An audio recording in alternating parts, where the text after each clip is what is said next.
buenas tardes, estamos aquí con la señorita Jocelyn Manrique Almaraz y le vamos a hacer unas pequeñas preguntas acerca de lo que opina sobre el México antiguo y la colonia, y esto va enfocado a los valores que tenemos ahora y lo que teníamos anteriormente, contando también las tecnologías que tenemos ahora y con lo que se contaba antes. Mi compañera le va a hacer la primera pregunta. Bueno, hola, ¿usted qué piensa acerca de la relación de los derechos humanos y los procesos históricos? De los derechos humanos. Bueno, aquí vamos a hacer también hay un proceso, tenemos que ver que hay un proceso en los derechos humanos, ya que también tiene una historia que fue para que ahora sí que se dieran los derechos humanos.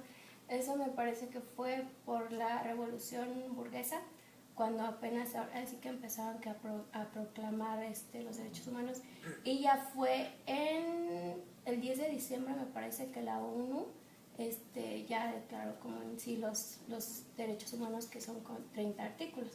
¿Me puedes mencionar alguno de los derechos humanos? Bueno, pues uno sería que tienes derecho a tu libertad, Uh-huh. a tener atención médica, a tener un estudio y un derecho al trabajo. O sea, principalmente los derechos humanos se basan a que el pueblo tenga seguridad, que podríamos llamarlas así, que esas son las garantías individuales, que es la libertad, la igualdad, la seguridad. Ahí de eso, bueno, me parece que se basan los derechos humanos. En los 30 artículos uno menciona, todo ser humano tiene derecho a trabajar, ¿no? O tiene derecho a tener una familia. Entonces, esos son los derechos humanos. Entonces, ¿en qué se basa el proceso histórico? Vamos a verlo de esta manera de nosotros.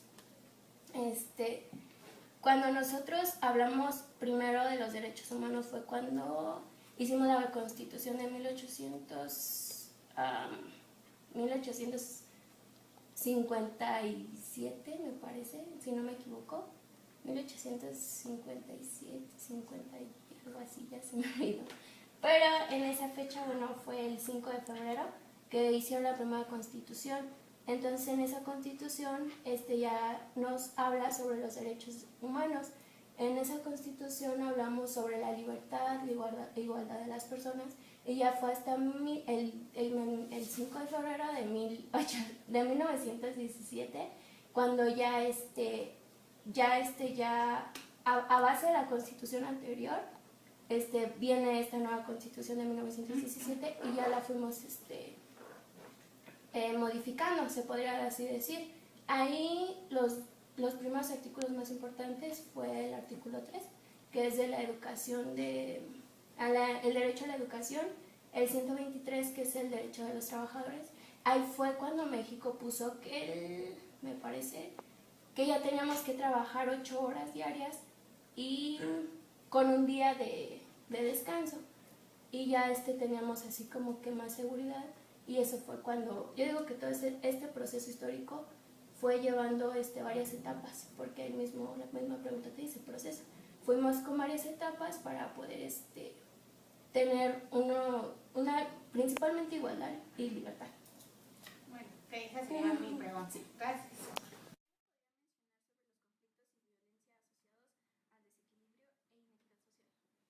Conflictos y violencia. Bueno, vamos a irnos para el tiempo clásico. Te voy a poner un ejemplo. La población de América teníamos distintos tipos de suelos y hábitat natural. ¿A esto qué se debía? Que en diferentes áreas no teníamos agua, estaba en una sequía donde no podíamos cultivar. Entonces, ¿qué pasa? En otro tipo de hábitat natural sí lo teníamos, y es cuando empezamos a generar recursos naturales y comida, alimentos, y en otra población no lo tenían, así que vienen, y ahí fue cuando empiezan los conflictos, la violencia, para así ahora sí que podemos decirlo, apoderarse de los alimentos que eran para sobrevivir, y el agua. Aquí en el Valle de México teníamos mucha agua.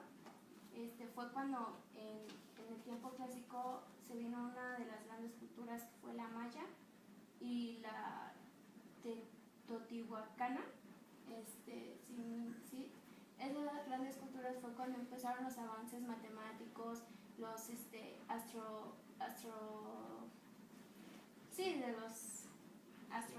astronomía, la herbolaria para así hacer medicina, y fuimos avanzando, fuimos creciendo.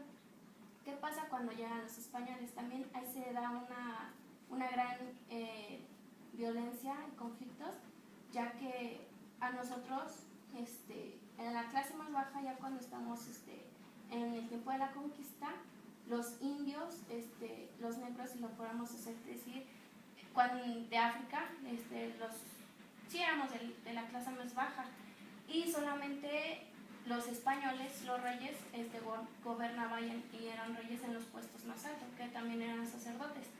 Entonces, ¿qué pasa? Ahí empieza una desigualdad, porque nos toman, empiezan las clases sociales, y cuando están también los criollos y todo eso, empiezan a pelear que por qué los españoles tienen los puestos más altos, tienen en cambio porque ellos nacieron, en este territorio. Empiezan los conflictos, empiezan las desigualdades, y posteriormente, ya conocemos que se va dando este tipo de problemas. Y hasta ahorita, no lo vemos ahorita en la actualidad, que en el racismo lo podríamos ver así, que en los morenitos, los chicos de colores, son discriminados, ¿no? Igual, aquí no les damos un lugar a nuestros antepasados. ¿Qué pasa cuando una persona habla de diferente dialecto? Nos empezamos a burlar de ellos, ¿no? Entonces, hasta ahorita viene desde mucho antes, ¿no? Entonces, también para que tomemos conciencia, y ahora sí que aparte de que los respetemos, como que sigamos, ¿no?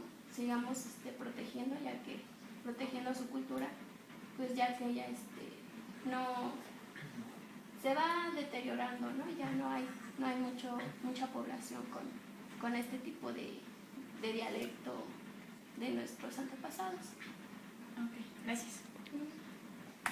En su opinión, ¿qué relación le da la historia con la sociedad del conocimiento?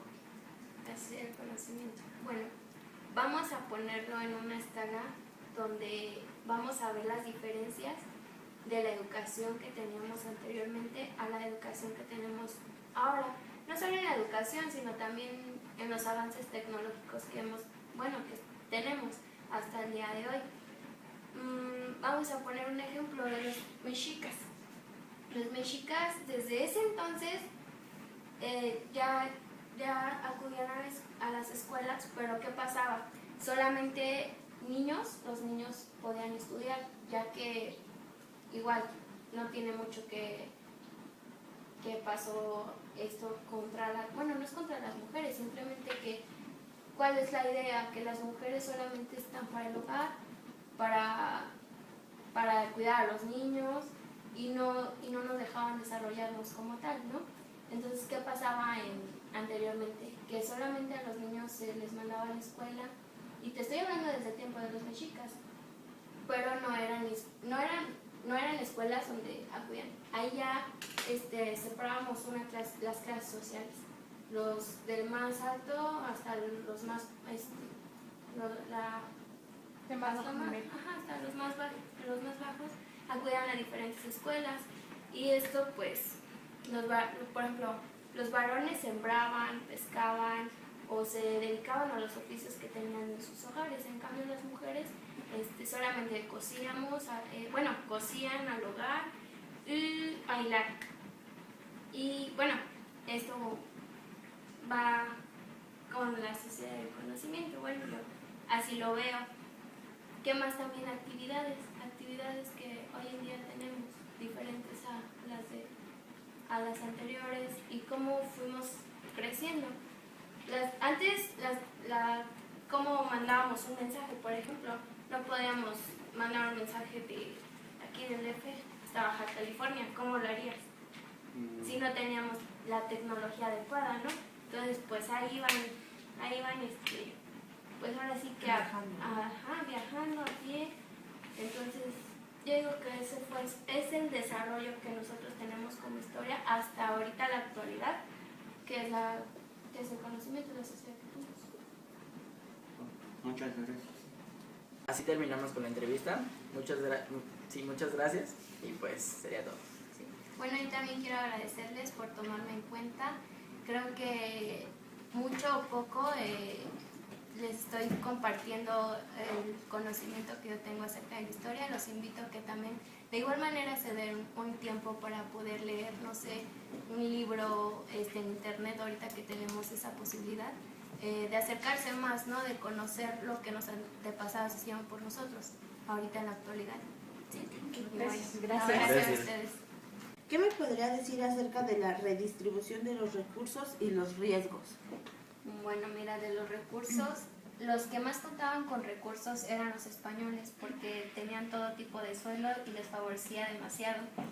¿Qué pasaba con ellos? Bueno, ya cuando fue lo de la conquista, bueno, antes de que pasara esto, creció la población para trabajar con esos recursos, antes era Nueva España. Entonces, ¿qué pasa? Al tiempo de la conquista fue tanto la guerra, bueno, así que disminuyó drásticamente nuestra población.